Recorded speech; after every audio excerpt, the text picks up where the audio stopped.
행복한 정치 기도 시간입니다. 내가 받은 은혜가 정말 크다면 다른 사람을 전도하고 싶은 건 당연하죠. 음식 하나 맛있게 먹어도 누가 같이 왔으면 좋겠다. 다음에 와야지. 우리 그렇게 생각하지 않습니까? 좋은 옷이 있으면 내 자식에게 입혀줘야지. 그렇게 하지 않겠습니까? 우리가요, 하나님의 은혜가 얼마나 엄청나면 전도를 하지 말라고 해야 되는 거예요. 그렇지 않습니까?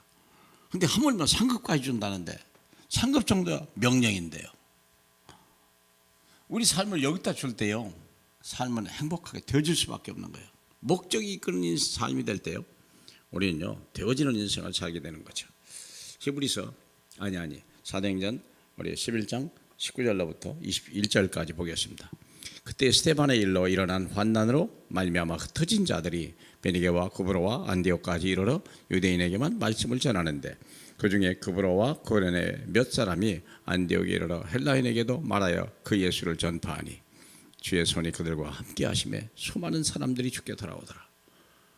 자, 어떻게 이런 일이 있었을까요? 하나님이 전도자가 쓰시는 세 가지 기준인데 하나님이 쓰는 사람들이 있어요. 어떤 사람들입니까? 남은 자, 흩어진 자, 나거나. 세상에서 별 볼 일 없어요. 그렇게 성공한 것 같지도 않아요.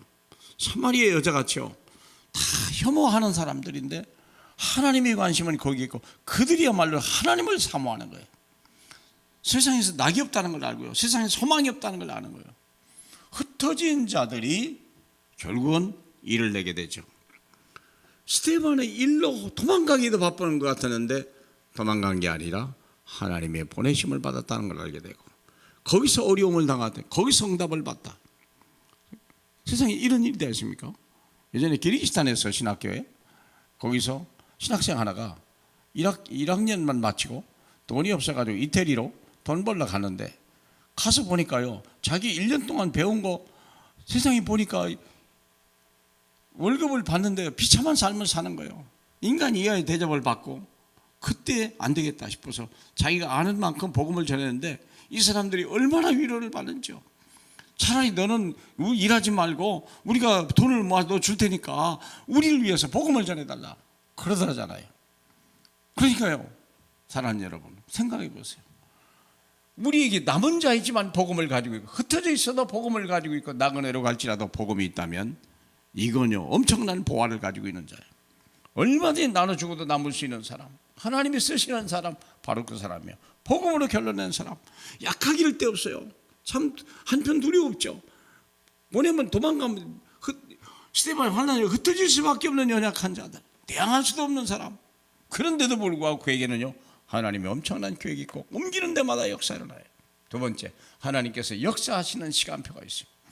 그들이 흩어졌지만 세 가지 사명이 있다는 거예요. 하나님의 시간표, 파수꾼, 잠자는 영혼들, 몰라서 방황하는 영혼들, 얼마나 많습니까, 사랑하는 여러분.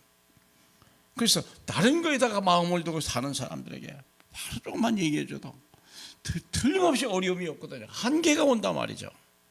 이들이 한계 포기하고 있는 사람들이 있거든요. 그때 얘기하는 거예요. 예수 그리스도. 그가 하나님을 만나면요, 우리는요 모든 팔방타차가 문이 열리는 거 아니겠습니까? 사랑하는 여러분, 파수꾼, 영적인 의사, 병든 자를 고칠 수 있는 거예요. 누구든지 고칠 수 있는 거 아니겠습니까? 옛날에 새신자 하나가 딱 우리 교회 와가지고 석 달 딱 됐는데, 이 사람이 공사하다가 슬라브가 무너지는 바람에 떨어지면서 나는 이제 천국 가는가 없다 그랬더니요, 병원에 입원해가지고 의사 선생님, 하나님은 살아계십니다, 간호사 선생님 예수 믿으세요, 자기가 아파 죽겠네 이러면서, 난 그분을 지금도 안 잊어버려요. 석 달 배웠는데요, 자기가 떨어지면서 하나님을 은혜를 맛보고, 거기서 한 의사 선생님 나 아파 죽겠는데 그래도 예수 믿으세요, 하나님 만나세요. 영적인 의사. 처음에 가니까 저 사람이 헛소리 하는가 했는데 아니에요, 그는 진심으로 말했어요. 그러요, 영적인 대사. 영적인 대사는 뭐요? 미션이 있다는 걸 가르쳐 주는 거예요. 하나님의 엄청난 구함이 있다는, 하나님의 말씀을 전해주는 거예요. 대사. 하나님의 뜻을 전해주는 거예요. 영적인 대사. 돈을 많이 가지고 권력을 가지는데 쓸데없는 데다가 다 쓰고, 정치 권력을 갖고 좀 더 연장하네, 나중에 감옥 갈 걸 뭐 그렇게들 열심히 했었는지, 그 사람들에게요 영적 대사가 해줘요. 그런 사람이 누가 있겠냐 이죠. 하나님께서 원하시는 장소, 황금어장, 핀것, 재앙지대. 예루살렘에 안진뱅이 하나 일으켰더니 난리가 났어요. 빌립이라고 하는 사람은요, 도망간 것 같은데도 그것도 거니까 사마리아에 얼마나 역사 일어나십니까? 또 보니까 재앙지대. 이거 어디입니까? 아프리카 내시 빌립에게 평신도인데 이런 사역을 했어요. 평신도가 평신도를 깨우는 하나님의 사역. 이거 흩어진 자입니다. 위대한 사람이 아닙니다. 권력도 없습니다. 순교할 만한 사람도 아니에요. 그런데도 불구하고 하나님은 이를 통하여 하나님 역사하겠다. 전도자의 세 가지. 하나님이 축복하시는 사람, 약한 세상에 버림받았습니까? 하나님은 여러분을 소중히 여기십니다. 시간표가 우리가 아무것도 없다고요? 아닙니다. 할 일 없어요. 그때 하나님 우리에게 어마어마한 일을 주신 거예요. 그렇죠. 그리고 한 곳을 우리에게 그 장소에서 서밋으로 하나님 우리를 축복하실 것입니다.